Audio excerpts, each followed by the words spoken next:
May started was Mayday, Mayday, calling Dr. Bombay. Emergency, come right away. I know this is kind of, I'm just going to wait for people to trickle into the room before we start. I think there's a lot going on in the stars, frankly. We have Pluto, who's just gone retrograde. We have Venus has moved into Aries. We have the incredible, powerful Saturn-Neptune conjunction, which is starting and ramping up. I feel like since this whole thing, Neptune moved into, good morning, little grasshopper. Everybody's starting a little slow in the room here, so I'm just sort of meandering. Good morning, Pixie. So happy to see you here. You know, your name is so perfect right now because sacred journey is really, truly what we are embarking upon. I try to be, you know, super, I don't even like the word positive, but I try to always grab the highest vibration of everything that's going on. And it's so dense and heavy right now. Let's just talk a little bit about it, okay? Because we've got, this is what I think. The Neptune and Saturn conjunction on the world axis, you know, as this is growing and growing in influence, is really just exhausting. You know, we've got the limitation, the restriction, the obligation, the authority of Saturn in its density. We have Neptune that's just, you know, basically can make you feel like you're a drop in an ocean and you really, you know, don't matter, or your wants and desires don't matter. And at the same time, there's Chiron that's been hanging out around the sun a bit. Well, it was at the end of Aries. Now it's moved into Taurus, but there was a lot of ego stuff coming up over the last few weeks. How am I seen? Am I being recognized? And I think that that's still in play. Chiron is at like, what is it? 24 degrees. I think it is 25 degrees. Oh, 24 degrees of Aries. All of the cardinal signs that have just been experiencing Pluto's, the end of Pluto's transit through Capricorn are now being tasked by Chiron, the wound that transforms into the gift. And that's the highest, you know, when we say the highest vibration, I'm talking about like the most idealistic way of saying it. The journey to that transformation is so Plutonian. And then I was thinking about how, you know, Neptune moved into Aries in 1862. This was right during the beginning of the Civil War, which started as a result of rights, right? The individual rights. The individual rights of the state versus the rights of the federal government. And we're all kind of going through a little bit of that within our own worlds. You know, it's, we're being tasked to look at our wound or to revisit it, Saturn, to either be eroded by it or to find the wisdom in it or find the opportunity within it. And it's not an easy journey. We have very specific ways of viewing certain things, and it just keeps kind of pummeling us in a little bit right now. Pluto is going to be retrograde. When Pluto, I think, went retrograde on the 3rd of May. Today is the 4th, and it will be until October. And it's go from 3 to 1 degree of Aquarius. So all the fixed signs are going to get some sort of tension, opposition from Pluto, pushing on you to be aware of your fixed nature and if that fixed nature is serving the bigger picture. Then we have the cardinals being kind of pummeled by this late degree cardinals. Again, rising, moon, sun, any planets are being pummeled by Chiron.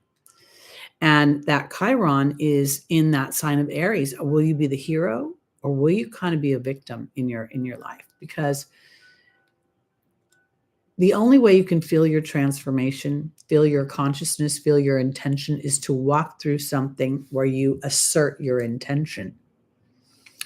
So I think there's a lot of, We also have Uranus. So the other thing about the fixed signs, so Uranus is making aspects to the late degree fixed sign. Now, this was interesting to me because my South Node is in early degrees of Aries. My rising is late degrees of Aries. And I was thinking about the weird, like bookends of a sign, and how in the beginning of something you're feeling the energy and you're adapting to it and you're adjusting, and at the end you're having to take all that journey and then apply it and really where the rubber meets the road. And that's why these late degrees can be very satisfying and yet very challenging, because you're mastering something. So here we are, almost everybody's feeling that. And even the mutable signs are going to feel Jupiter pretty soon. So I'm meaning that in square or in opposition as it starts to move into Cancer. And that's going to speed up this month. I don't know what to say because I'm exhausted. I'm exhausted from awareness. I'm exhausted from my own instincts, which are Saturnian, and because there's a lot of people are getting triggered or will be into their old pattern of behavior, and you'll be sort of tasked by your soul to ask, is that working for me? Is that thought still relevant? Is it still even applicable? Have I, become aware beyond this old story? That's so important. So the stress, this is the other thing. I was thinking about this because Saturn requires a building, right? And, Saturn requires an endurance beyond your emotions. This is all in the more challenging dynamics. Now, Saturn promises reward after that. And I almost feel like that reward is not a reward like, oh, you were a good girl, here's an ice cream cone. It's more that deep-rooted knowledge that if I could do that, I can get through anything. So the stresses that were once so debilitating and so, limiting and so fearful will now become more expansive. So the other thing I wanted to talk about is Pluto and Mars's opposition, because I think anger is going to come up and a lot of frustration. Like people, because of the multitude of changes that are going on, they're not just in our personal life, they're kind of, in our personal life, in our neighborhoods, in our communities, in the groups that we are interacting with. And then obviously the governmental level, the world itself is changing. So I think it's kind of important to pay attention to, the idea that if I'm fighting some sort of, is it change? This is where I'm going with this. I'm a very hot woman. Okay. I'm a very hot woman. And when I'm angry, it's all encompassing to me.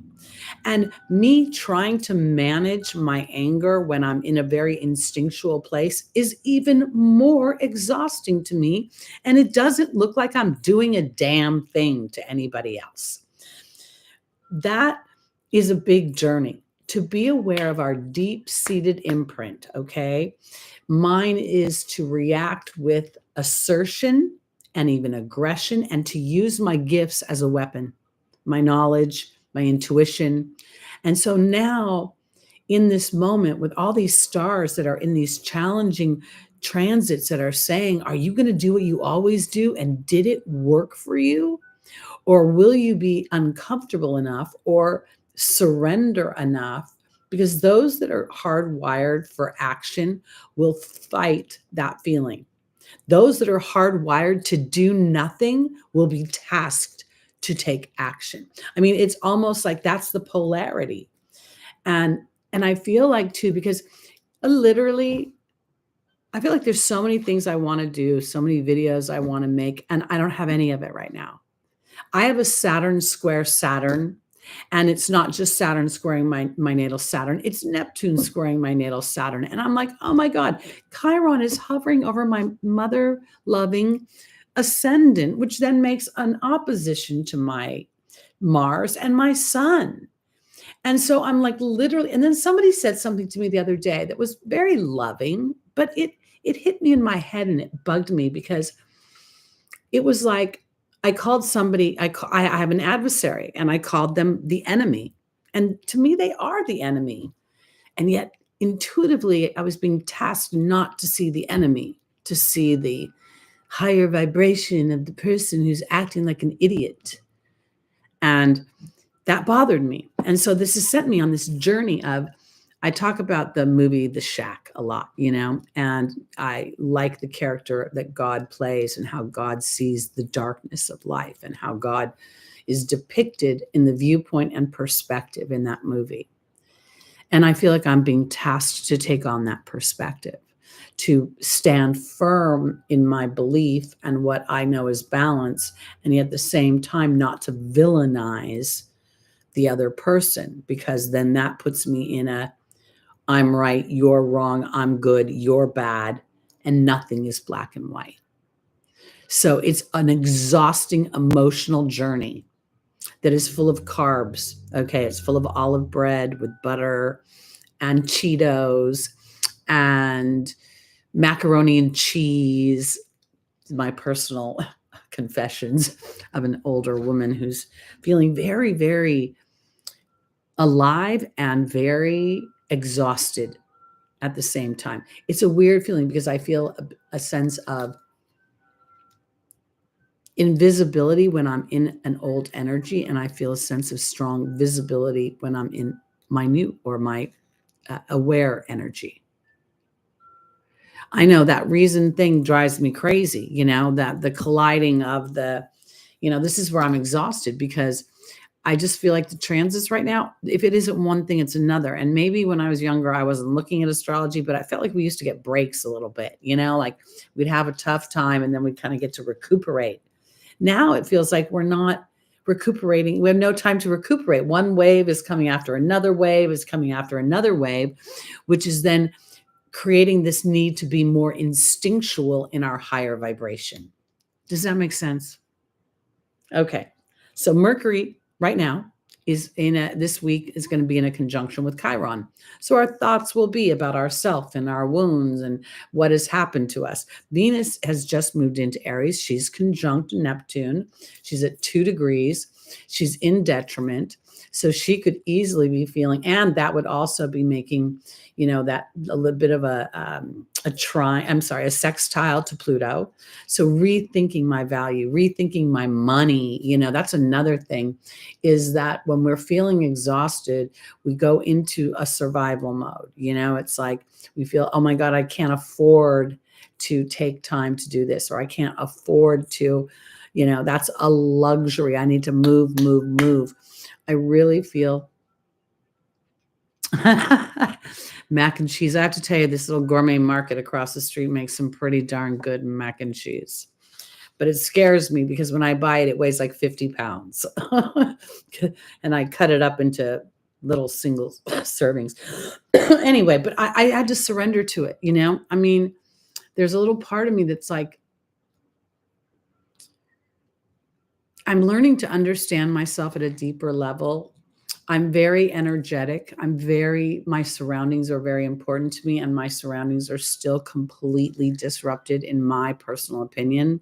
My moon is in the 1st house, and I am on a stretch. I don't want to think of it as a lesson. I don't like lessons. They're not fun. But a stretch gives me something where I'm stretching my skills and who I am and my power.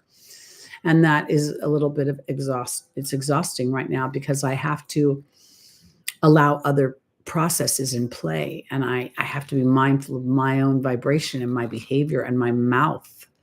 So all these things are up for all of us. And I bring that up because Venus is your voice, and you may get hot and you may want to feel like punching somebody. Exactly. That's what I feel like too. And it's exhausting I want to honor that, because I want to say this too. We are in a human body, okay? Our soul chose this. So those feelings should not necessarily be pushed away, but rather recognized for what they have to offer. Do I want to default to that? And will it serve my bigger picture? Because what I feel like I'm walking through is I did a lot of research lately, okay? And I got scared. I went to someone for advice, and they gave me some advice. They're a professional in the field, but they really didn't know much about this particular aspect of their field. There's like divisions of it. And intuitively, I didn't like the answer I got. And I felt cranky and I wanted to be mad at the person who gave me the answer that made me feel defeated. And then I was called to go look at that person's chart. And when I looked at that person's chart, I realized that they are predisposed to see the hill to climb, how they won't win. So then I started doing research on the internet to find out what my legal rights were. And after I went and did that, I felt immensely more peaceful because, wow, this person isn't the biggest criminal who's trying to screw me over. He's definitely a criminal. And there will be some sort of consequences for his actions. I'm not the job. It's not my job in this lifetime to judge those consequences and what they are. Because if it was up to my South Node in Aries, he would be annihilated. There'd be nothing left of him, right? But this is where I'm going through a conscious balance and awareness. I want to ask you guys, look at your natal charts, go into the Placidus house system, because I think this is very, very important. Because Chiron is sitting on my ascendant on the edge in my 12th house. If I was looking at it in whole sign, it would be in my first house, and people would inadvertently think the focus was on me. But what it is now that it's in my 12th house, Chiron is exasperating a wound where I have been felt invisible. Like, for instance, maybe how Hitler felt about the Jews. You're not worthy of living. You're not worthy of this. And frankly, this is how this person makes me feel. You should be lucky that you have what you have. And I'm like, wait, I made this happen here. Hello. So my point is this: all of you somewhere are going to get triggered. You're going to get triggered into old habits, old ways of feeling, old ways of being. Chiron, my old friend. I know. Well, and I also think it's the Saturn. For me personally, my Saturn's at 1 degree of Capricorn. So it's now hitting a square between Neptune, Venus, and Saturn. So I'm being tasked to extract. Saturn ain't going to give me the reward. Saturn is going to say, "Oh, Teri, you're such a good girl." Saturn's going to make me get it. He's going to make me walk into his house and take it. That's the square. Such a pisser. And sorry, did I say that out loud? And in Placidus, Capricorn is my 9th house of business, of beliefs, of expansion. It's also a house of justice. Okay, we don't think of that often, but it is. The 9th house is ruled naturally by Sagittarius. That's where the judicial, there's that. And Libra does the same thing. My sun, my Mars are in Libra. In this lifetime, I'm being tasked to be brave and to be really a peaceful warrior. Okay, I don't have to let go of the warrior. It's just how I go about it. And that's about being fair and balanced. So God bless Design Home app, where I have now in a month done like almost 300 rooms. And I'm very, I don't know. I don't know if y'all are experiencing it, but I honestly feel like a slug. I'm doing exactly what I have to do to pay my bills and get by, and I'm not trying to do much more. And I hope you can forgive me, because I don't know how to find the vibrational excitedness I want to have when I'm in my creative mode.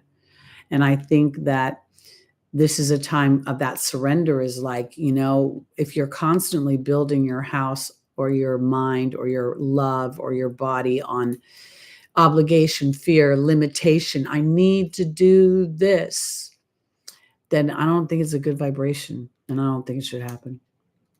So this is where I sit. I'm going to be doing inspired videos. I can't commit to anything right now. I can't commit to the monthlies. I did a monthly for May, but I couldn't get through 12 of them.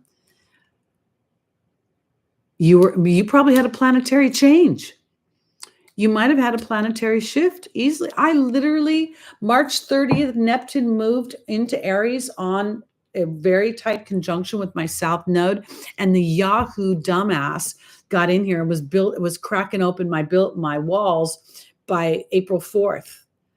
And I've been in a shit show ever since. It's like weird because you rest is like a permission you give yourself. It's not like just sitting around, because I can sit around and do nothing and be stressing at the same time. And that's where I think it's really hitting me. And that's why I'm bringing up the Chiron right now, because I think Chiron hitting the Pluto, that the square and oppositions that Pluto was making to the cardinals, and now it's just moved into Aquarius. It's backing onto that axis a bit again. So Pluto is hitting 8 of the 12 signs in a very strong way. And Chiron is accentuating that, sort of asking the cardinals, are you willing to truly see yourself in a new form? Because Chiron never stopped being half beast. It was how Chiron viewed himself. And I'm finding that that's really, as the clients that I'm working with, the biggest challenge is the opening of the perception, to find why, to really bless the dark spot that makes that color pop, or that, grinder that you're sharpening the sword that is your mind on. Like for my air signs, okay? Maybe I'm rambling too much, but I'm just going to say this and I'll get on to the readings. But I think for the air signs, that if you try to meditate, your mind could go nuts. Mercury likes to move fast. Even with the, Mars ruled people, likes to move fast. So if you're doing something that engages the body or the mind, like, if you're doing wax on, wax off, painting something, doing diamond art, crocheting, something with your hands, spirit can get past all the stress in your mind. I don't know why it works that way for me, but it just does. So during this time, that would be my suggestion, to give yourself permission to see something that doesn't feel productive, but yet feels like it provides rest or solace or a calming of your mind, that it is actually productive.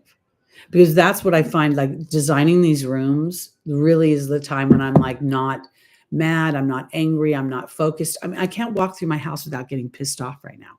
When I look around, I think other people would be like, oh, it's not that bad. Oh yeah, okay, yeah, I see it, okay, I get it. But for most people, it would be just like, well, I can block it out.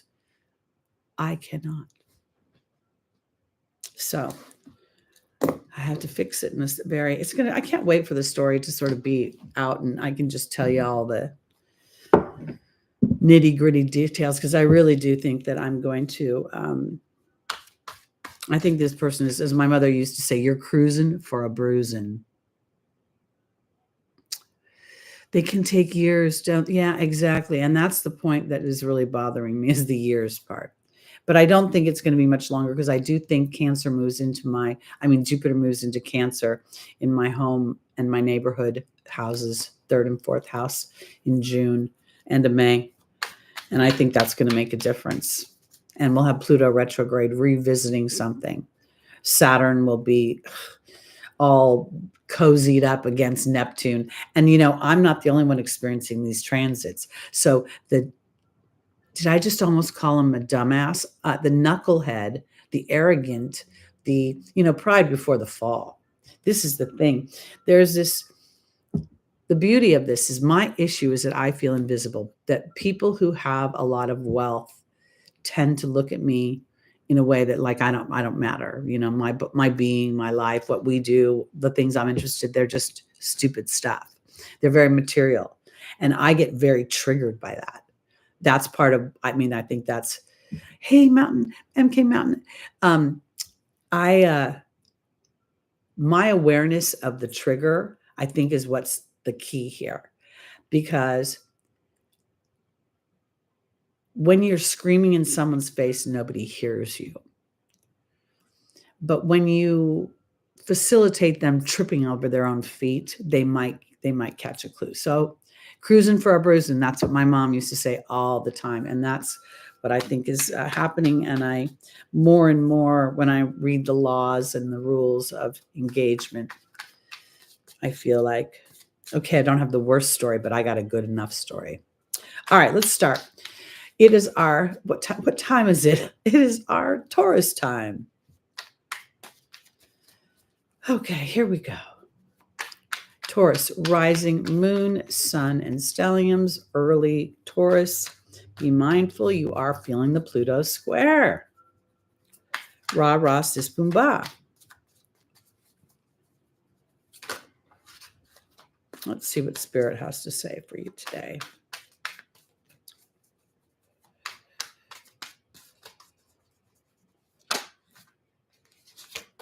It's funny, I just saw elephants in my head. And I think that has something to do with memory, because lots of times we ruminate over our history and what has been. And frankly, I just ruminated over quite a bit of history because that is my soul's imprint, is a history of feeling invisible, insignificant, very much disposable. That's a 12th house thing, okay? And that is also a Chiron thing, because what we see in ourselves on some way, if we believe in the laws of attraction, we reflect out into the world and then we receive it back. So maybe my opportunity at this time is to see me in the way that I believe it versus the old story. I have elephants all over. See, you can see you can see elephants, right? Wait, hold on. I have to find my finger. That is 3 little elephants right there. A daddy, a mommy, and a baby. And then I have elephants over here too. But my point is this, is now we think, elephants are loyal and they work together and they are a family. And so will we look at the good memories, or will we focus on the more challenging ones? We are all being tasked on some level through the stars and through our own soul to be aware of our focus. All right. Let's see where we're going with our Taurus. First card is the Queen of Cups, the Moon, the Knight of Cups, and then the 7. A lot of emotional stuff going on this week. The Queen of Cups is really, honestly, she's a very happy lady in this particular deck. We see her, she's on the ocean. She's been in the water. You can see that she's a bit carefree. I would imagine that that's what Spirit is tasking Taurus with, is to be a bit more carefree. There could very well be, especially for the late degree Taurus risings or moon, you could be feeling Uranus is very much sort of exasperating. I really want to offer this too. I think when Uranus is most challenging is when we have an intuition that we're ignoring.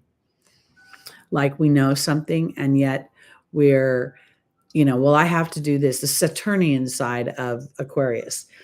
And it produces anxiety because there is something going on that has to do with the moon and a polarity and a Piscean energy.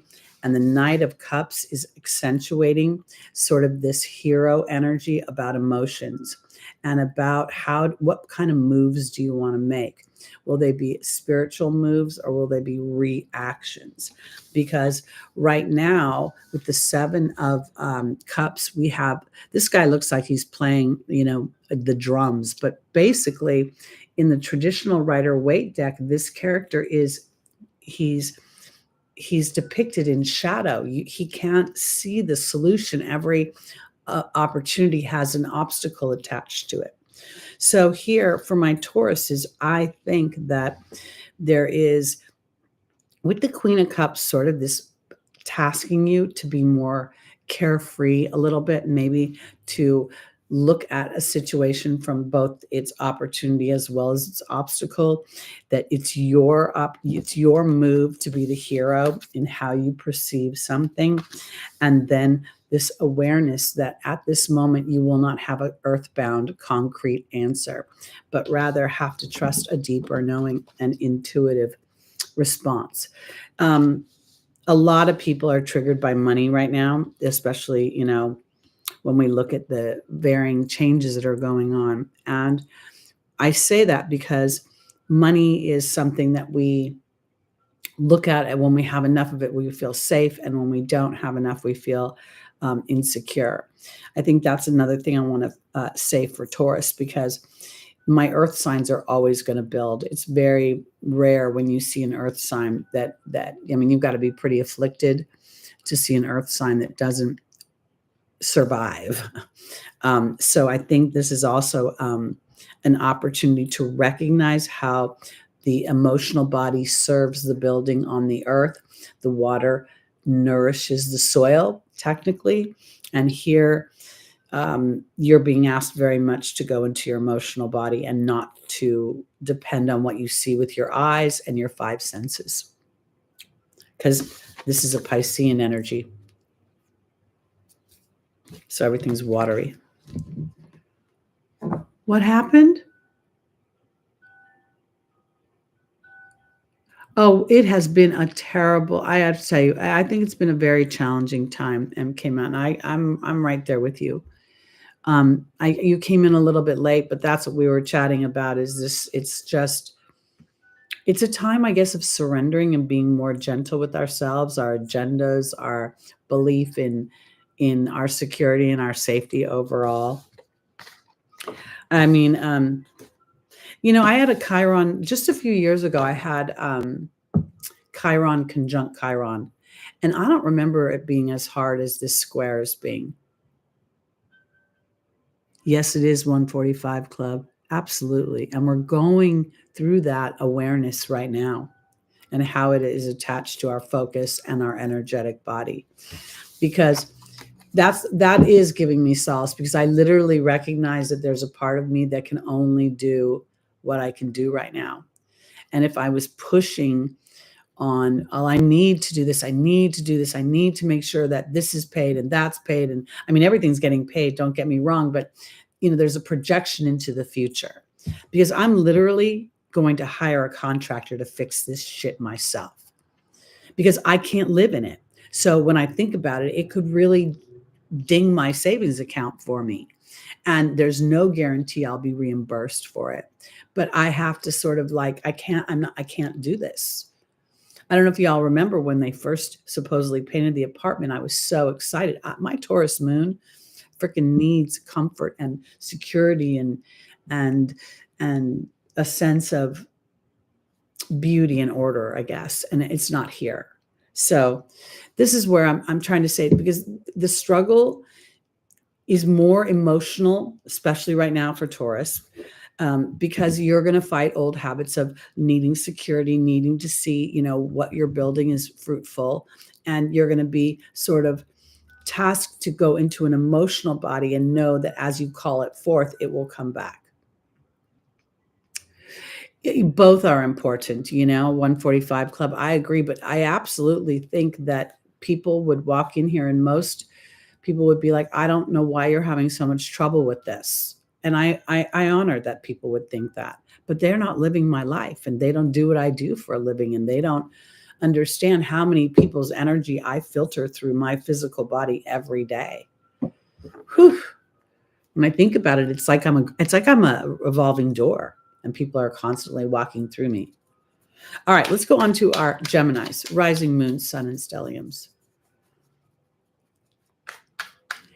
Well, we're not going to let that homelessness. No, we're not going there. We're not going to put that possibility out there. We're going to say that spirit is always going to have your back, that everything is working out for you, that, the thing that the possibility of homelessness is not a possibility, because somewhere your guides and your angels will call you to rise up and feel a sense of,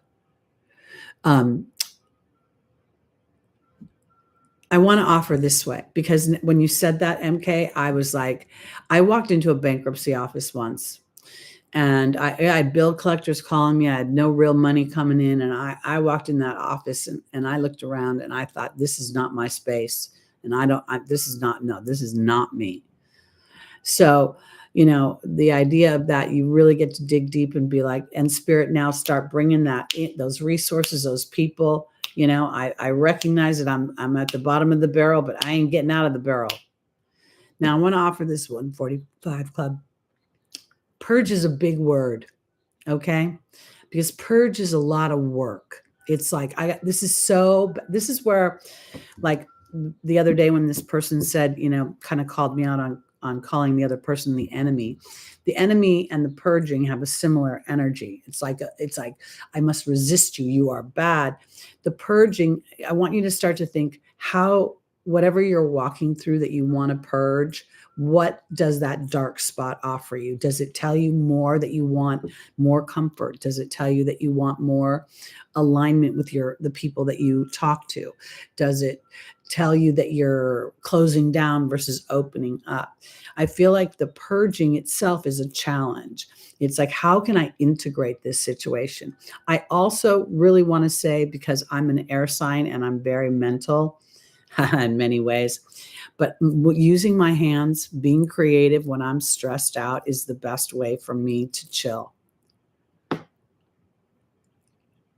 I know we do.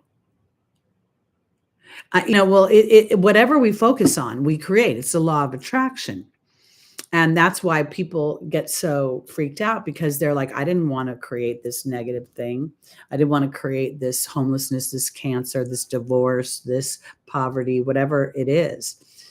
And yet at the same time, that's where kind of the rubber meets the road, because that's where when I walked into that bankruptcy office, I had people calling me. I had no support from family. I had no real job. And yet when I walked out of there, I was like, there's no fucking way I'm doing this. I don't need to do this. This is no, I can get myself out of this. And then I did. It took 2 years, 3 years, but bankruptcy would have taken a lot longer. You need a nap after this conversation. I probably need a nap after this conversation. That's the timing of things right now. That's the 12th house of Pisces.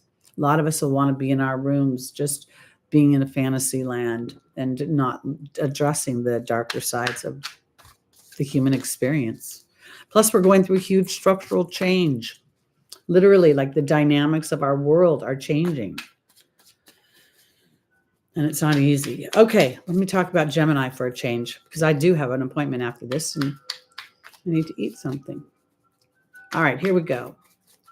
Gemini, rising moon, sun, and stelliums. We've got Jupiter at 22 degrees today. It's going to start to feel like Jupiter's really moving fast this month as it goes through those last degrees. So take advantage, even though it's in detriment.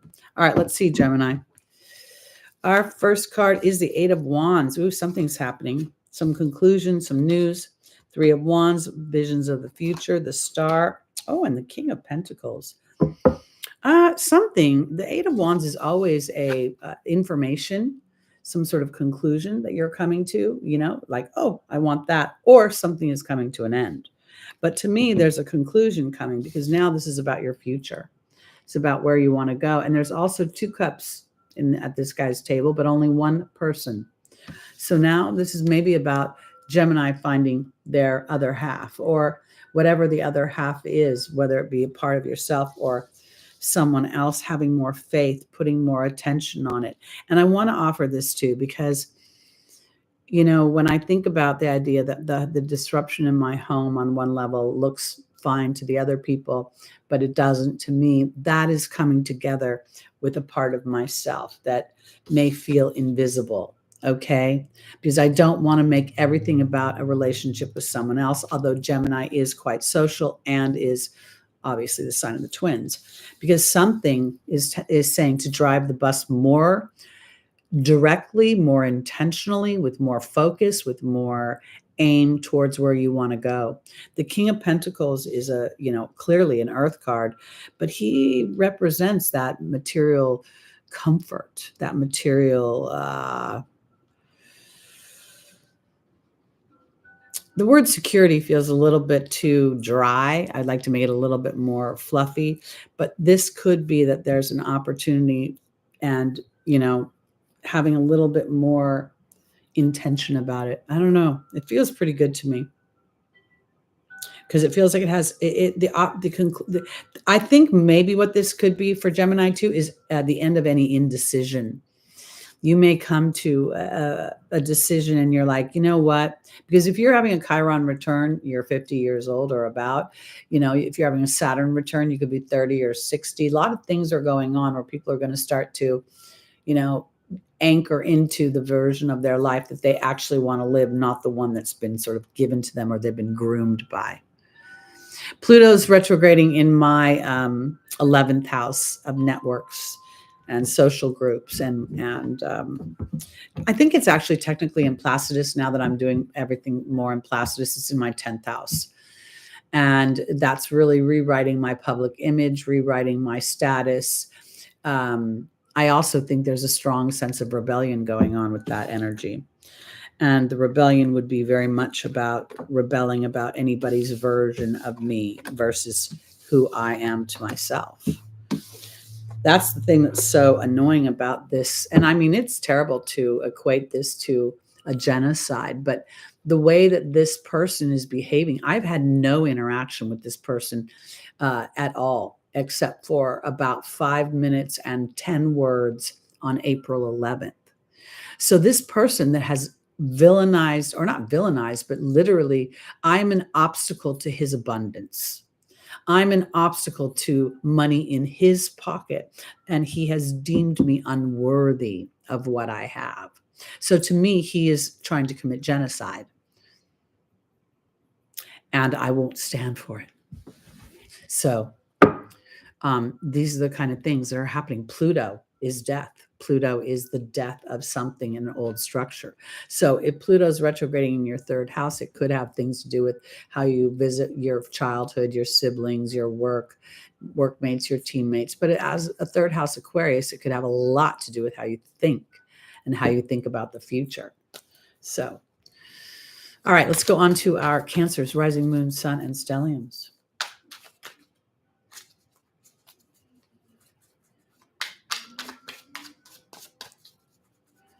Pluto then was going to rewrite your wealth, potentially, your belief system.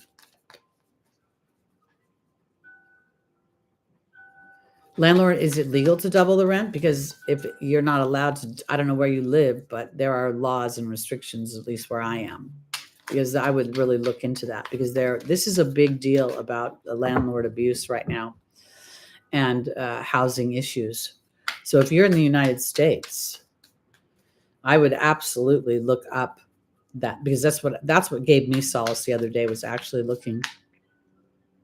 Yeah, you can't do more than 10%.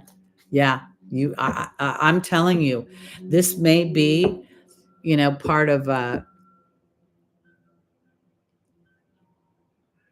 I don't know who the rent's too high guy, but I would absolutely look and see in Pennsylvania and Google things like, renters' rights. You'd be surprised how much renters' rights are. And if you're of a certain age, because I absolutely feel like my age plays into my, I'm being bullied, I'm being harassed, I'm being there's so many things going on. Then he might not know what the hell he's doing, and you can call his ass on it. Because if he's you got to look, there's all these things, like if you've been in an apartment over 12 months, they can't do this. There's so many things. It's harder to get people out than it is. He can't probably double the rent. So I'd do a little research, darling. Okay, information is key. Let's go to our Cancers. Speaking of homes. Yeah, I've been here 22 years. He probably can't move you out. You're just going through a stretch of if you need a reading, you can always call me. All right, here for my Cancers, we have the Star in the foundational position. We have the Four of Cups. We have the Ten of Swords. Holy crap. And the Knight of Pentacles. Okay. God bless my little crab crawlers, right? Because, the Star is very much about faith, but in this particular deck, the faith is waning. She's not exactly standing in strength. She's doing ritual. She's feeling a bit of the sunset. God is trying to hand a gift to this person, okay, but they can't see it. There's a sense of melancholy. There's a sense of, I'm invested in my emotions. And God is saying, you're missing the gift because you're all worked up. You're all worked up, and all you can really see is the pain right now. And that's a co-creation, because, some of the more mutable signs tend to be more forgiving. They tend to be like, oh, that's who they are. And we can look at that and sometimes think that's a gift, right? Because the emotional things that happen to us are really very much perception. Because for my Cancers, this is about focusing in on where you're going. Not about the drama of where you've been, not about the hurt and the pain. And if you're late degree, like we were talking about, Chiron is triggering a wound in you. And I want to offer this because I'll give it a bit of a wide orb. We could talk 5, 10 degrees even. So we're looking at anything 20 degrees of cardinal signs, 20 to 29 degrees, 0 degrees. You could be feeling this, in varying waves of intensity, the awareness that your wound has driven you in a certain direction. And yet you may not have completely gotten to your destination yet, but will you, this is a time to get very tight with your communication with God and to trust to recognize more so for Cancer where your instinct or where your intuition is not actually intuition. It's based on your fears. And the differentiating between that will really help elevate your overall intuitive body and get you where you want to go much quicker. Okay. I want to offer this too for MK. There's all sorts of things that if for some reason if you rat out, your landlord because they've been a bad person or they've done illegal things, they can't do retaliation, eviction. There is a lot of things that can be done to protect the renter. So, clearly there is a time. Now the Pluto retrograde is going to bring up greed and criminal behavior. Okay. Pluto rules criminals. Let's not forget that. And finances. So, I think this is also a time when resources are so incredibly important because the resources are twofold. And I'm kind of going to talk about this because when Jupiter moves into Cancer, Jupiter rules judicial systems and Cancer rules home and property. So the polarity that's happening with the Neptune Saturn conjunction that's squaring Cancer could very well be the tension that you have to trust your inner knowing and then step into your power, okay, and be a healer. And at the same time, the unconscious muggle mind will experience that transit very differently. And that's where the two energies come together to become cooperative. Because if the landlord is acting greedy, which is out of balance, and you've been more disempowered, then his assholishness, for lack of a better description, is giving you an opportunity to step into your power, click into the universe, say to spirit, I need your support with this. Thank you for the highest and greatest good to bring balance and abundance for all. I know it kind of makes me choke when I say that, and I think that person is the bad guy, but that's part of my stretch, not your lesson. It's part of my North Node, Libra balance, to use the judicial system. So information can be powerful. Fear can be very gripping and very motivating for some. All right, we're on to our Leos, rising, moon, sun, and stelliums.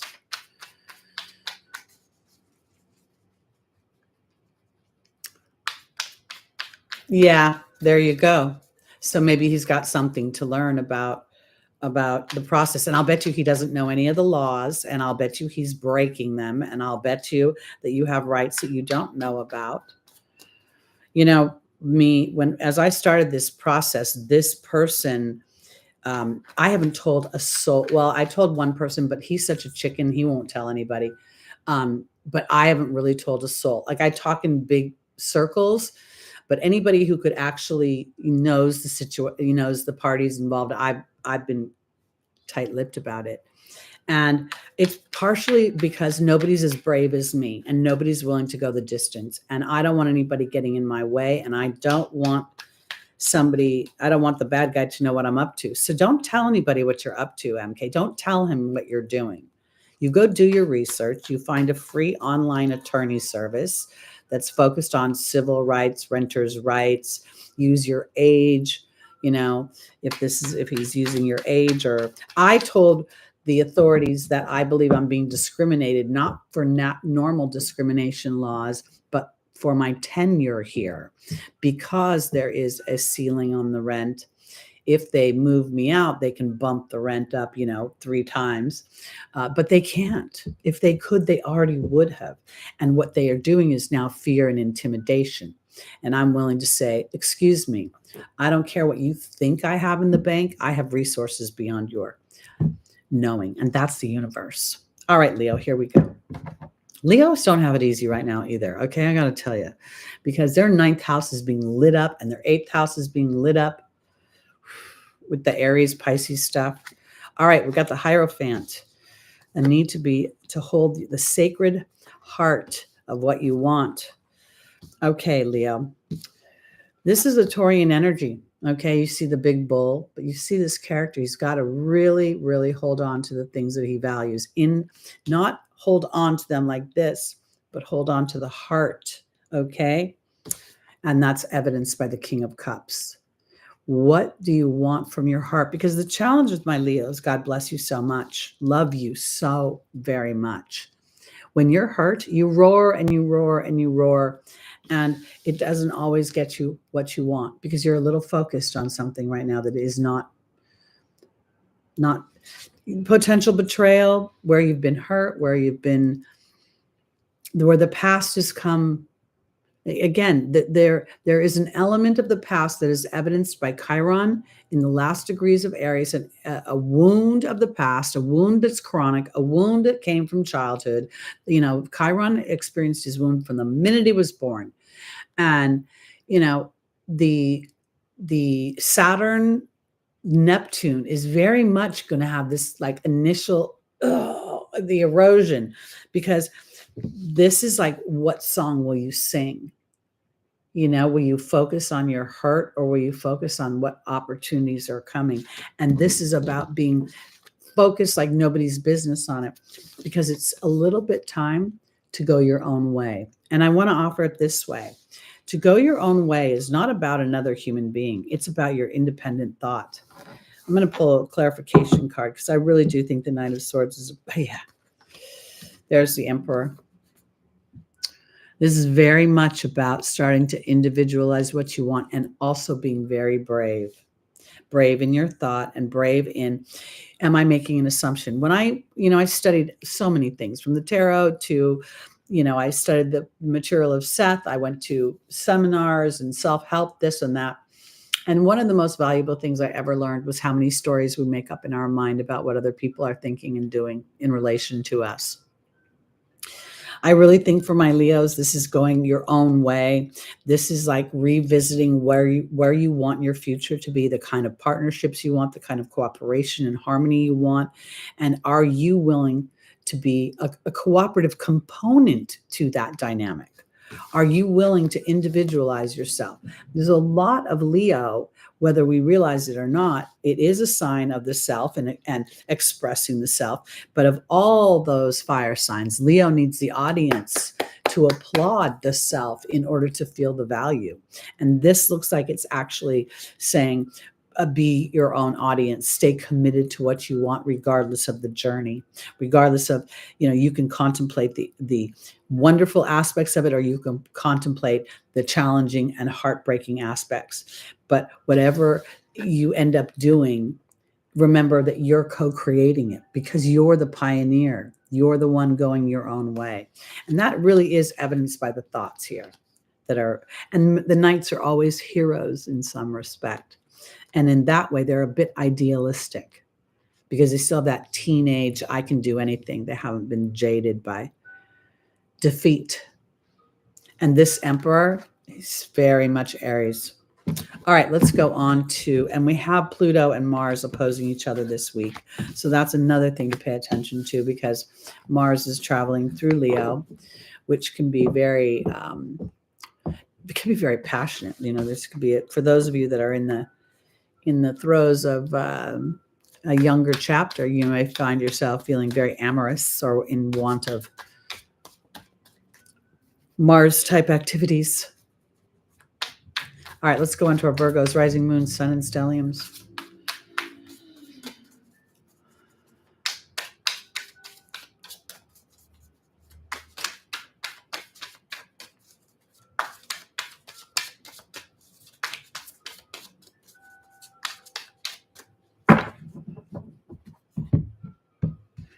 All right, our first card is a Five of Wands. Then we have the Five of Swords. Oh, the Tower. Oh, and oh boy, okay.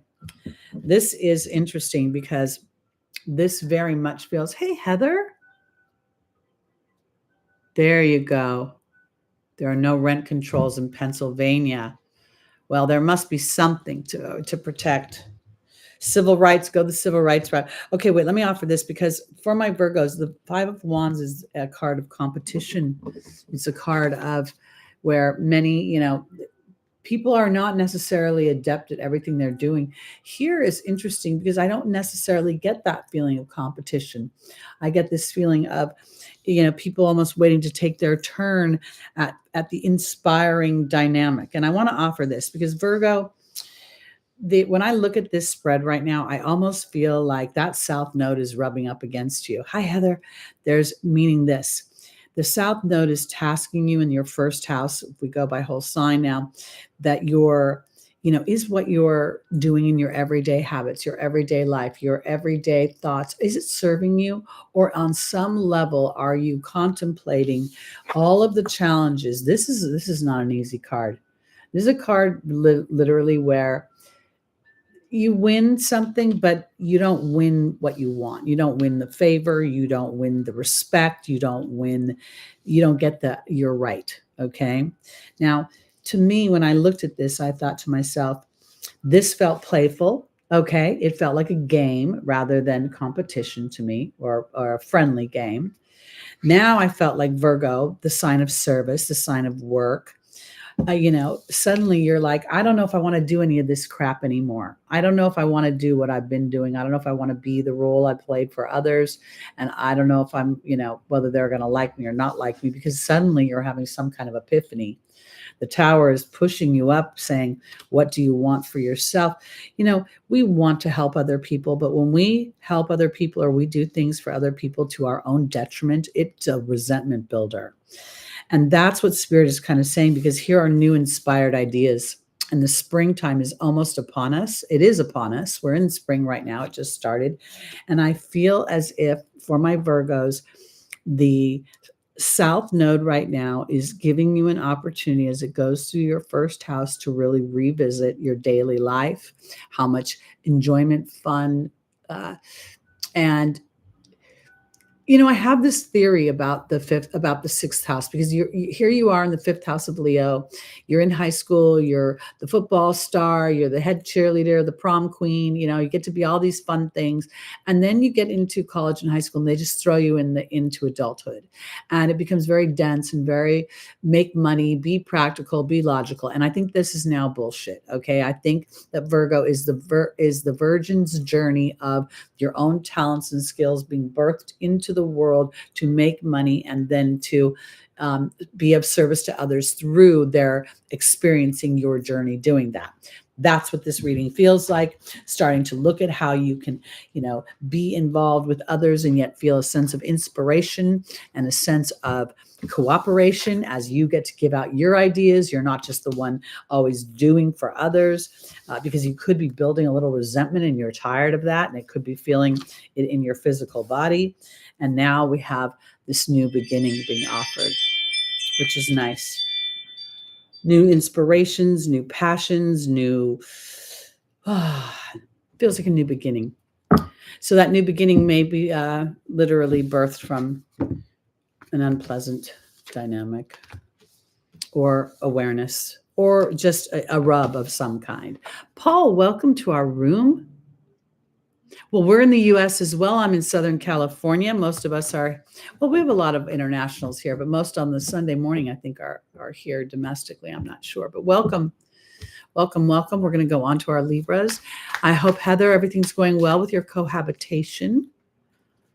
I'm assuming that that's all moving on. Yeah, I have Pluto and Virgo myself. We're rewriting things there. That Pluto and Virgo is, that's the mind. Good. I'm so happy to hear that. I like to be right, You got a puppy? Oh, how fun. I've got a great old man dog. Where is he? I don't know where my boy, there he is, under the desk. Lucky's been such a fun guy lately. He's been such a happy little pup. All right, here we go. Mars in Virgo. Oh, my sister has Mars in Virgo. That's not easy. I got to tell you, Mars in Virgo is tough because it can be very, and this dark side of Mars in Virgo is it could be super mean and critical. Okay.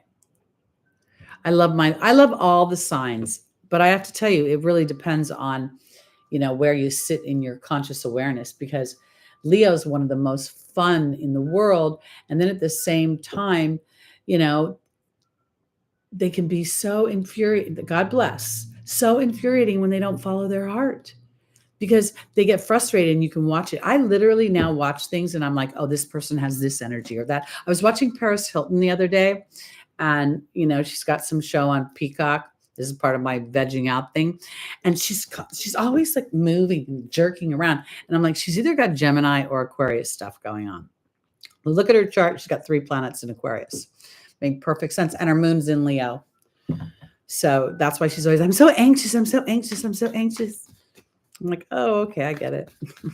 All right, on to our Libras, rising moon, sun, stelliums. Mars in Virgo is really, why it's the hardest? Because you're the hardest on yourself. Okay, you can be hard on other people, but you can be super hard on yourself. Super critical, expect a lot of action and a lot of, to get it done. And oh my goodness. I think she is using more of her real voice now, which is much nicer than that little baby voice she puts on. But apparently it's all part of a persona, on some level. And I never watched The Simple Life. I was off partying during the years she was on that show. Okay, Libra, let's see where we're going.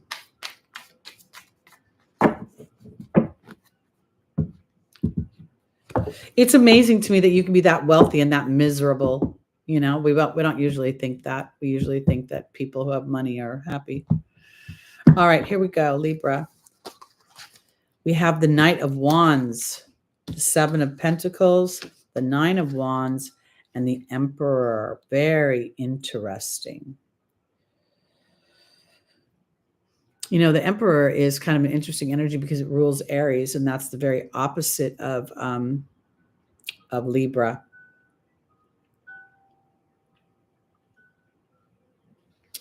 When I look at this, it's interesting.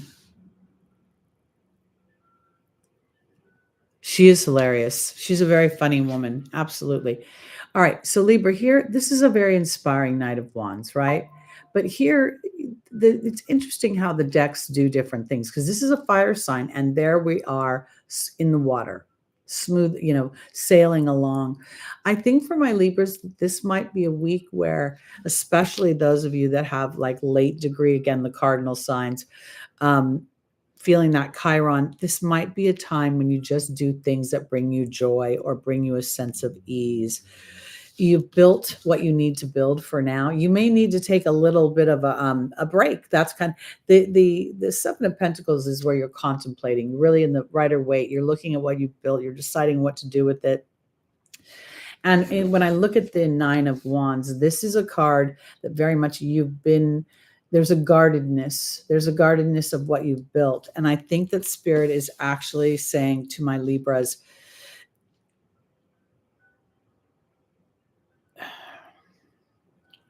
this is interesting because they're kind of just interrupting me. And I don't think this is about something material. I think it's about something emotional.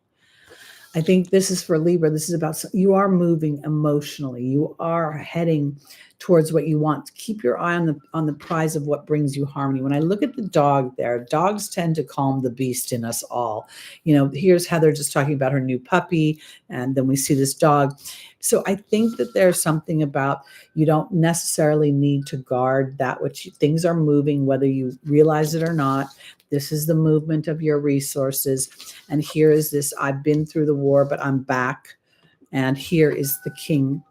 This is the emperor. It's bigger than a king, but there's a sense of calm with him. There's a sense of, I've got this. So I think that's really, and I think that what I'm looking at as I look at this is that Aries is your 7th house. And as Neptune and Saturn are moving in there could be a part of you that has to sort of do the things that bring you emotional peace and calm and a sense of harmony, that you have built things that will be sustainable, so you don't need to brace, but at the same time, I feel like this is a brave emotional thing that you're doing. This is like being emotionally brave by taking care of you versus maybe even the natural tendency to focus on the other person's peace of mind or whatever. The other thing that's interesting when I think about it is the South Node is going through your 12th house. So if you were, there could be some Virgo perfectionism that's being triggered. And because of that, you're not feeling a sense of peace. So I do think that somehow I think you're being protected. And I guess I would just want to say to Libra, relax. It's all good.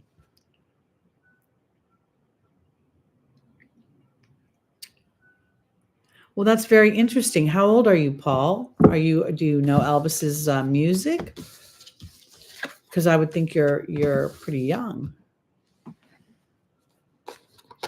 I used to work, this is going to sound so crazy, but I used to work at William Morris in the music department. William Morris is you're 60. Well, I thought you seemed so young. Not that that's not young.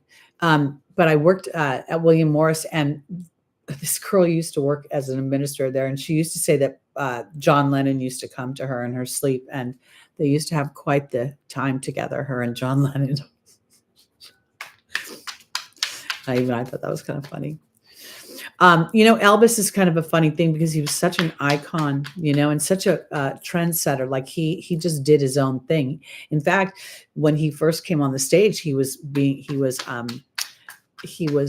I don't want to say villainized because everybody loved him, but he got a lot of grief for being vulgar with that hip jarring thing, It was too sexual for the time. So I wonder if there isn't some sort of freedom in your dream time that's being called forth, a release of something, maybe letting your inner singer out and move around a little bit. All right, we're going on to our Scorpios, rising moon, sun, and stelliums. Welcome, Queen Leo. Good to see you.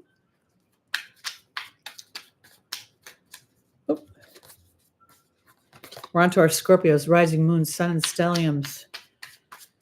If you have a stellium in Scorpio, oh my goodness, I have to tell you, you are our Plutonian through and through, and you're here to really transform and transcend. Okay. We have, the Page of Wands, the Queen of Wands, the King of Pentacles, and the Page of Cups.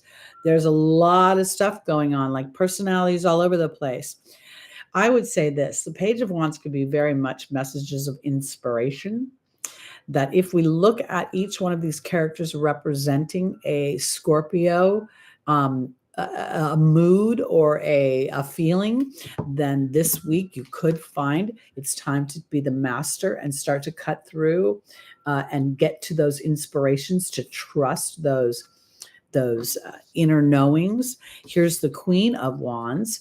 And this, to me, because there's an earthy feel to this. This deck is very interesting because, again, they're taking the fire signs and they're kind of peppering them through all the elements. We're seeing here that she's commanding the bull within her. And that bull is her creativity. Okay. And here it's time to drive the bus, my Scorpios. It's time to drive literally your ship to where you want to go and to start to sing that song. The challenge of Scorpio, when I think about it, the water signs, the crab has the ocean, the Pisces has the stream, the river, whatever, the water, but not Scorpio. Scorpio has the desert. Okay.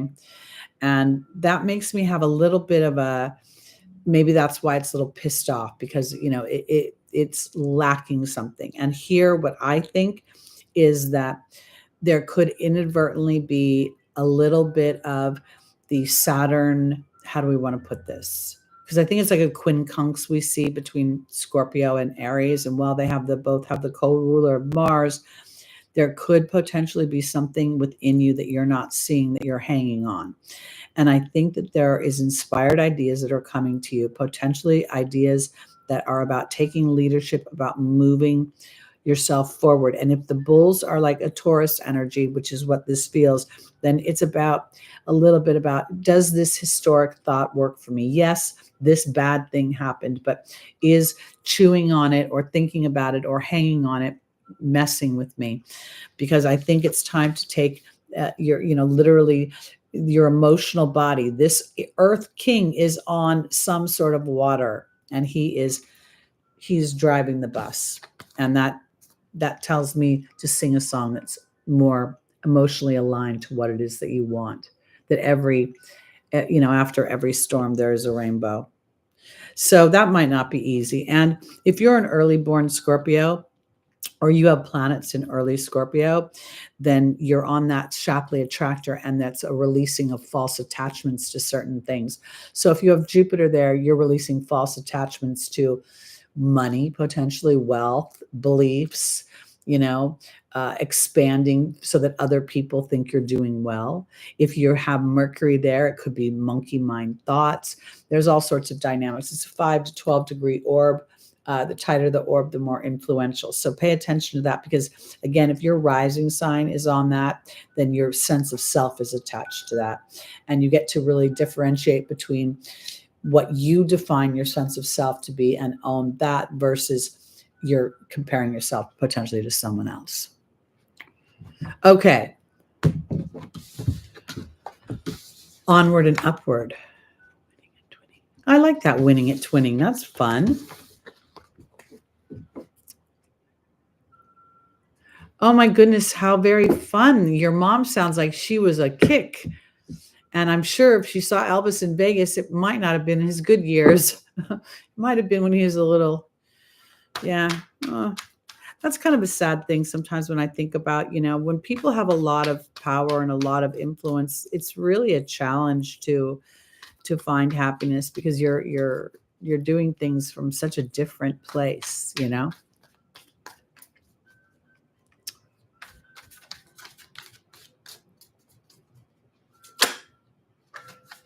Okay.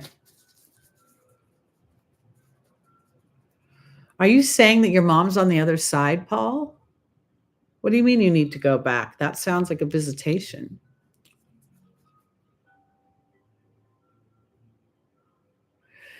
Discrimination look, you got to document everything, honestly. You don't ever speak to your landlord again, MK. You do everything through texts. A lot of people die on the toilet, Queen Leo. You know why?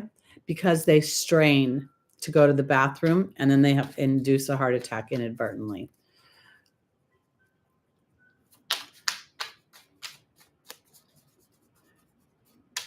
All right, here we go. On to our Sag, rising moon, sun, and stelliums.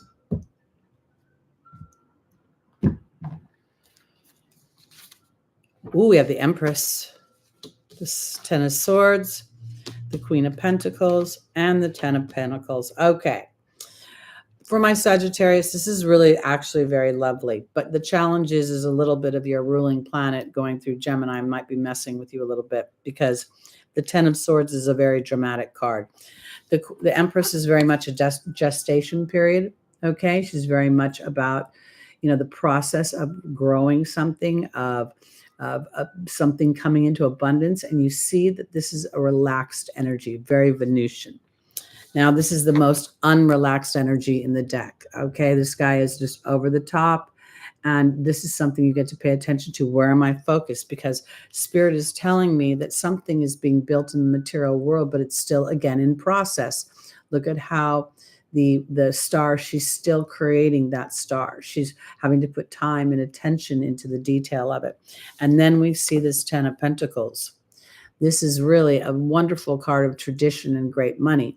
So I would say this for my Sagittarius is, anything that you're endeavoring to expand yourself right now, that you're going through potentially a process of maybe higher education, maybe even awareness through individual study.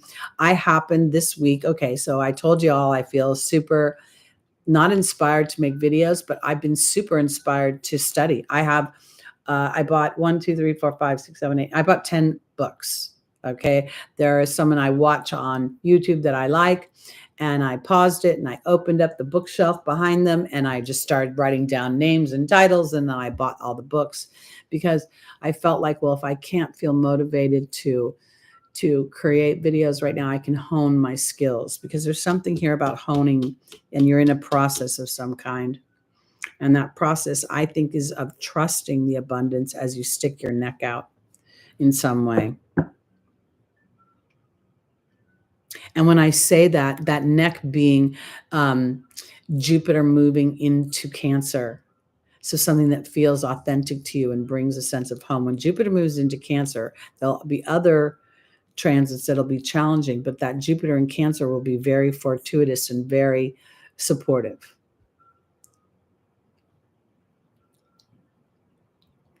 Okay.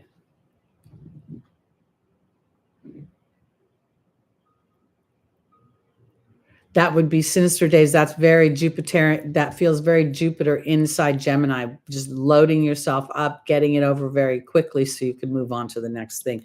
Let's go on to our Capricorns, rising moon, sun, and stelliums.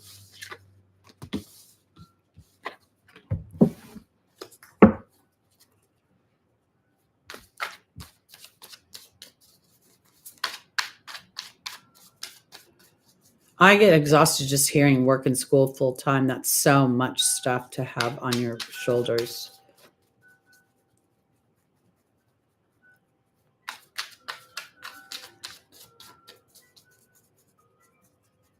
Thank you, Audacity Theater. You're very, very kind. We love you back. All right. I love everyone in our tribe, even the people that never speak up. I pray for you every day.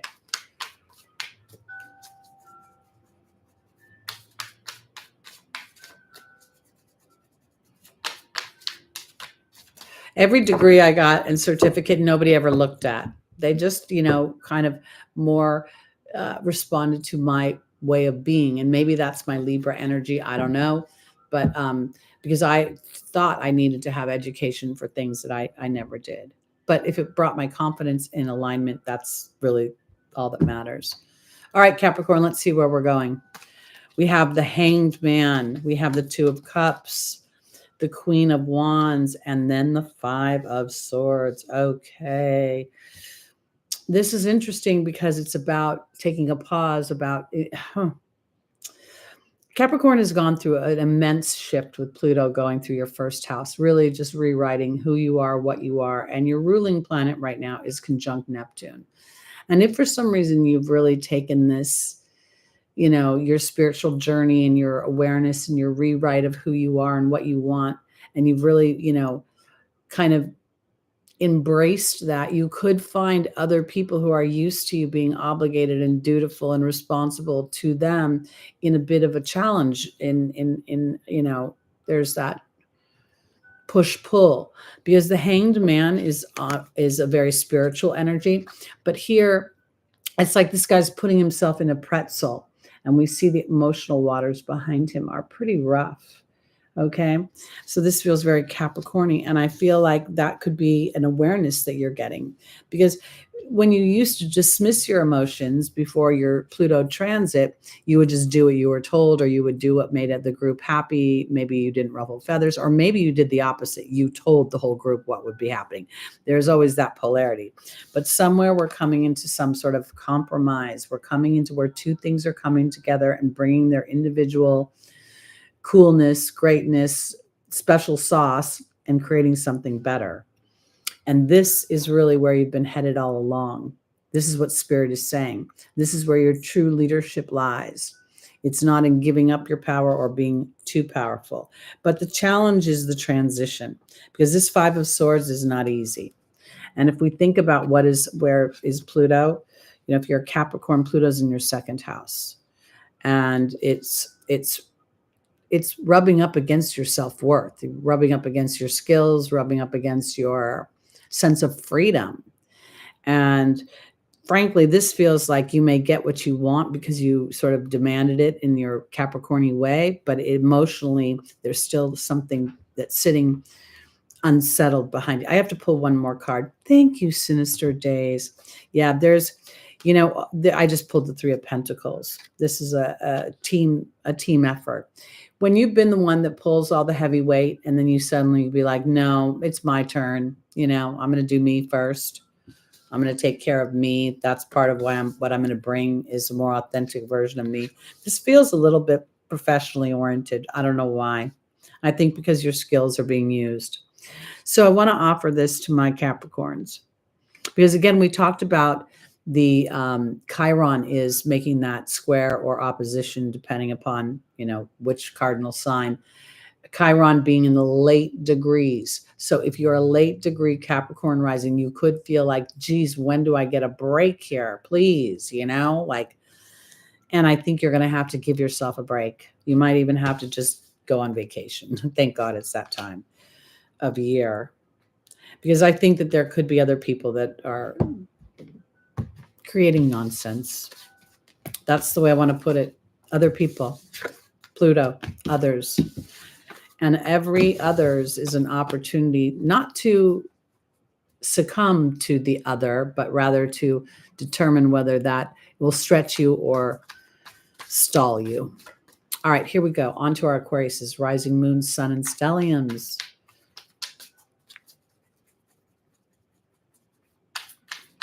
Other people's drama. That's another thing, staying out of other people's drama.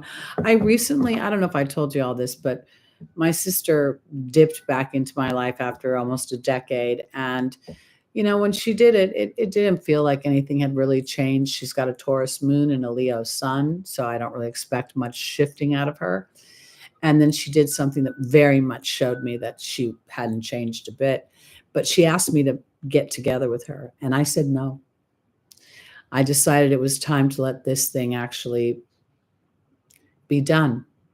My dad's not here. My mother has no relevance. I'm not in her life. And when we get in each other's space, it's not good. So these are the kind of things, the kind of choices. I don't want to be in other people's drama. I don't want to be framed by other people's opinion of me or their inability to see my growth or my awareness. So these are the types of moments where we find, other people villainizing us for that kind of. I get a big rap for not being very compassionate or empathetic, and it's true. I don't really do well with the victim energy because I myself have been a victim, and I also know that I co-created that. So there's a part of me that very much, has to maneuver a gentle territory there. And that's what I think Capricorn's having to do. So, all right, we're going on to Aquarius, right? That's where I'm headed. That's what I thought.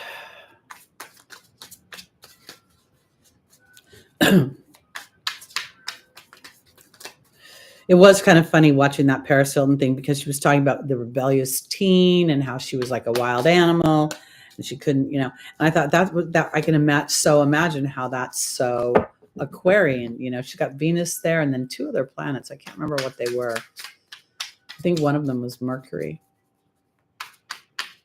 Might have been Uranus. I can't remember. All right, here we go.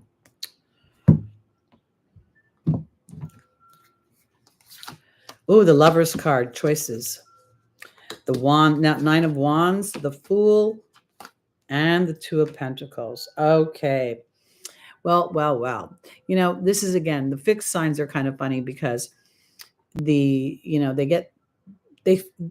fixed signs think that they're flexible, but they're not, because like when an Aquarius can see the future and the possibilities, it will say, oh yeah, I get it, and it'll keep moving into the future. Because here's this Lover's card, and this feels like a choice card, okay? Very much ready for new adventures, new life, new beginnings, and I say that because you've been victorious over something. You've been through some sort of war, wound, battle, and you've come out where you have everything that you need, and now you're ready to go into, I think this is an Aquarian battle of some sort of rebellion against limitation. And now you're feeling much freer. I never see the Fool as Uranus. I always see it as Mars. Makes no sense whatsoever that it's Uranus. Mars is the pioneer, the adventurer, the, going in places he doesn't know. That was the Fool's journey, the hero. And then we have this ease.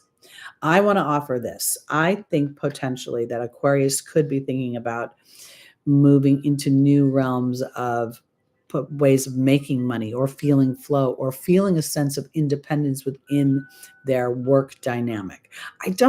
I'm not really taking this as a relationship situation. I mean, it could potentially be, but it feels more about wanting to make money from things that I love.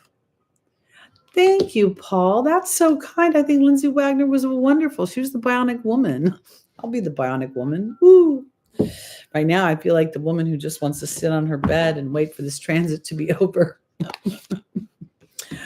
So I think that's very exciting, Aquarius. So, considering all, I think it's important for you to embrace that Aquarian energy and allow yourself to move into that future. I loved that era of TV. Lee Majors was the bionic man. Every once in a while, we'd see the two of them get together. That was fun. I forgot about that show. I have a lot of nostalgia lately. Maybe it's my Saturn and Neptune on my south node. All right, we're going on to our Pisces. Oh, my goodness, this stellium for you.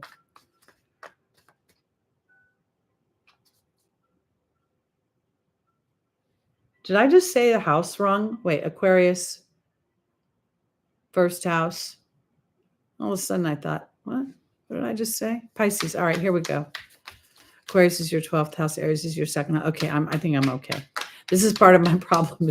I also feel a little like Neptune is, my brain is really rejecting muggle ideas.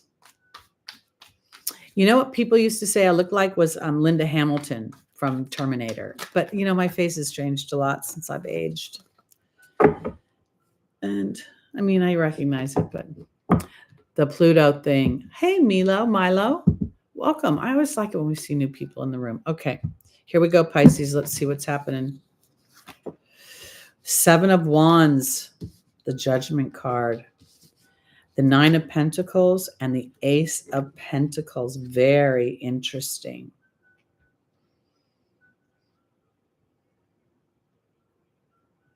There's a new beginning coming.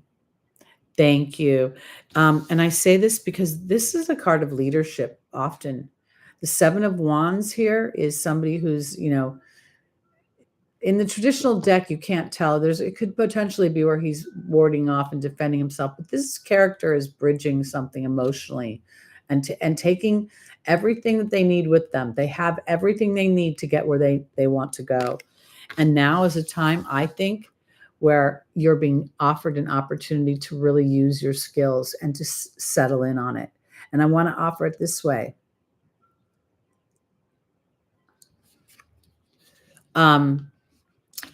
For my Pisces, the retrograde that was going on with Venus and Mercury could very well have brought about a desire to be more authentic to your talents and your creativity, because here something is being birthed into the material.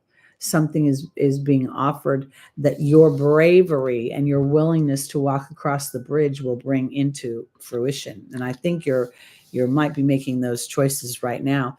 There's so much, poetry and music and art and film. And, if for some reason my Pisces have felt like going into, their little she shed or man cave and, just being alone for a little while to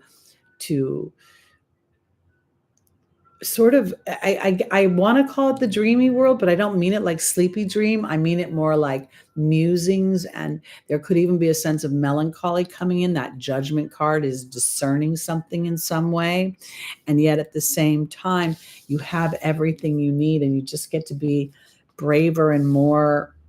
I'm always talking about being brave and stepping into our authenticity.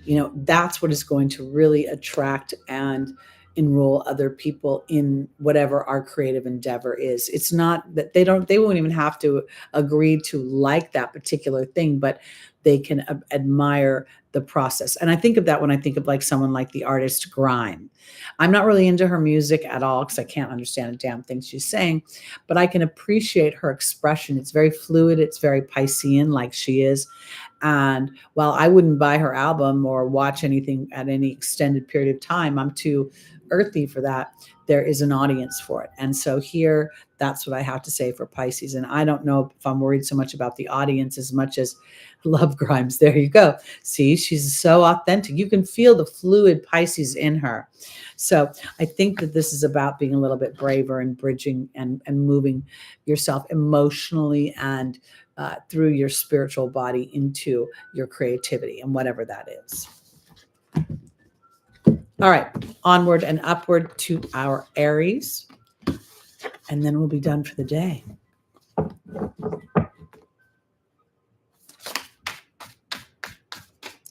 And we will be back on next Sunday. And then other than that, I make no promises.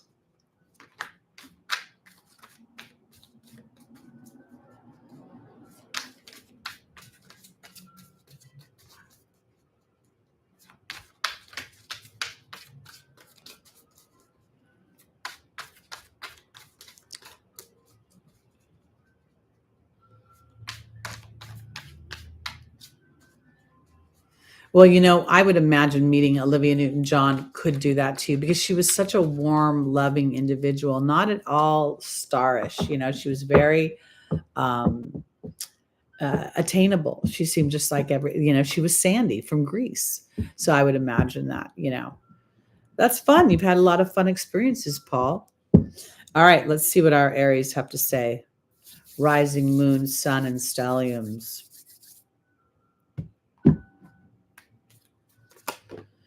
The King of Pentacles, the Ace of Wands, the Two of Wands, and the Queen of Pentacles. Very interesting.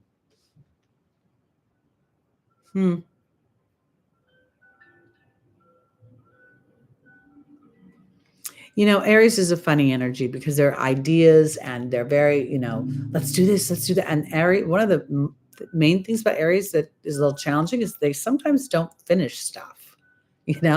I talk a lot. I have all these ideas about videos, and my follow through is a little challenging, especially lately, because when I looked at this king, and I'm like, okay, so this is where you want to go, and it's very material king, right? Very, in the earth, which is kind of challenging because earth and fire, they're cooperative. We want fire on the earth, but I don't know if they feed each other, because here is inspired ideas and this is making a decision. And I almost feel like Aries has to make a decision, about what you want to do, because there's the queen and she's in the process of creation. Oh my God, Queen Leo, that is terrible. I'm so sorry to hear that. The only thing I can think is it must have been very quick. And thank God for that. And this is where I feel like I don't sound very compassionate, but I was just saying to Spirit this morning that when my time comes, all I care about is that it's quick. This is get it over with. If I don't see it coming, that would be even better. And the weirdest part is I literally had an image of my mind this morning of being hit from behind. And if I was hit from behind, I wouldn't even know I was going to die, like if you get hit by a car. So I feel very sad for the parents of this child. I mean, that's just unbelievably heartbreaking. But at the same time, I feel so blessed for his soul not to have experienced that because I'm thinking it must have been a smush. So, all right. So back to my Aries, where I'm going with this is you're going to have to make a decision pretty soon to allow for a certain process. And you can be very inspired by that when you keep an eye on why you're doing what you're doing. All right. It's the strategic, peaceful warrior versus the anxious and impatient aggressor.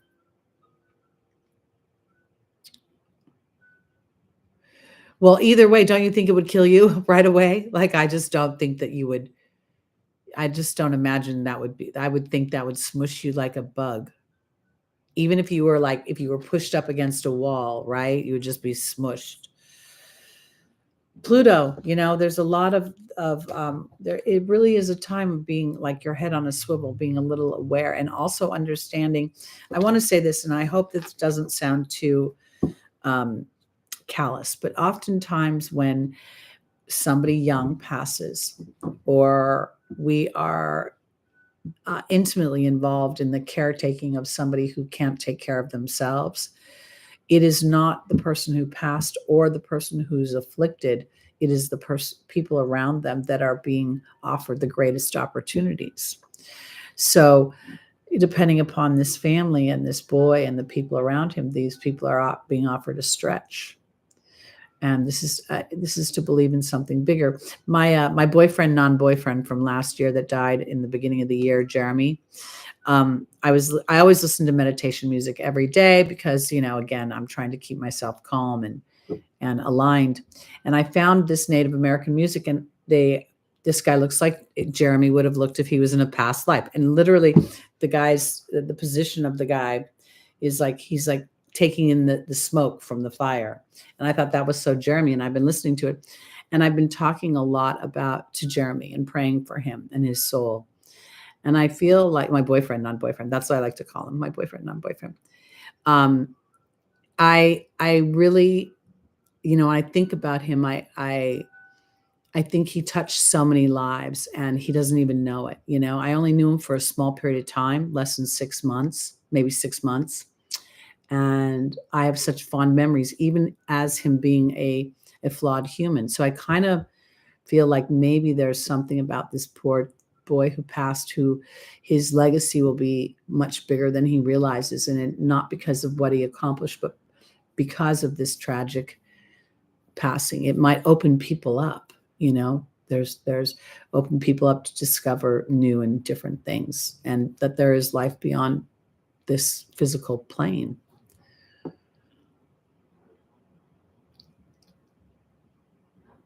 Oh yeah, no man. Hey, let me tell you, Smalls is a capable woman. Okay, I think she sits on her lawnmower. I'm pretty sure she's got a sit on, or she used to have a sit on lawnmower when she had the other property. Remember, we used to have to mow the lawn before it got too hot. So I've always thought of as Small as a very capable woman. Oh, you wish you had a sit on lawn. Did you push that damn lawnmower? Were you pushing that damn lawnmower? I never pictured you pushing it for some reason. I always pictured you sitting on one. I don't know why. Oh my God, that's crazy. That's where you got to start thinking about time and effort, man. I'd rather pay someone. Really. I don't know how much it costs, but anyway. All right, kids. That's it for me for today. Wow. Pushing a mower. I'd like some photos of that, guys. You know what? I think anything in a garden. I would push a mower as well, but I love being in the garden. That's my Taurus moon. It to me is not work at all. It's soothing. And this is what I really want to offer you all. Find your soothing place. If it's crocheting, I don't care that it's productive, but the mind will be facilitated by the mind's calming can be very facilitated by fingers doing something. Knitting, crocheting, digging in dirt, cooking, puzzles, word finder. Do your best, because it's a time right now when I just feel like we're all sitting on the edge of something. Next day is Mother's Day. Oh, you know what? Maybe we're not going to be here next week. It's Mother's Day and somebody needs the day off. Okay, dip out, everybody. We're dipping out as well. All right, we're going to take next week off. I forgot it was Mother's Day. We're taking holidays off. Look for me. There's a good chance I'll be live on Wednesday and doing your personal questions on tarot. I'm going to try to do that and find my inspiration. But so if we're not going to do Sunday, I'll make a point of making Wednesday happen. I got to check my schedule and make sure I haven't booked anyone. All right, kids, I love you. I pray for you every night for your peace of mind, your harmony, and your abundance and your expansion. So have a wonderful day, and I will see you very soon. Bye, everybody.